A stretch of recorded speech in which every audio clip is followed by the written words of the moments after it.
দিবে। আমার নবী ডাক ডাকো ওমর, আলিও আলিও, দুইজনের কাছে ওসিয়ত করে যাই, আমি ওসিয়ত রেখে যাই, আমার উপাতের পরে এই জুব্বা মোবারকটা তোমাদের কাছে রেখে গেলাম।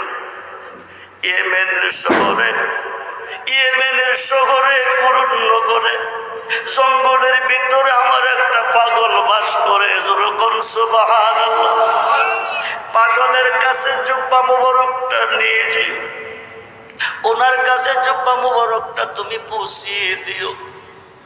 আমি নবীর ইন্তেকাল উপাত হয়েছে এই খবরটা তাদেরকে না জানাইও, খবরটা তাদের কাছে গোপন রাখো।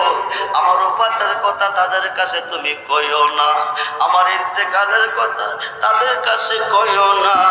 এই জুব্বা মোবারকটা ওনার কাছে যাইবা, যাইয়া ওনাকে সালাম দিবা, জুব্বা মোবারকটা ওনাকে দিবা, দিয়া কইও আমার নবীর উম্মতের জন্য দোয়া করতো। যেরকম সুবহানাল্লাহ। শুক্রবার দিন ইয়েমেন দেশের মসজিদে চলে গেছে, মসজিদের ভিতরে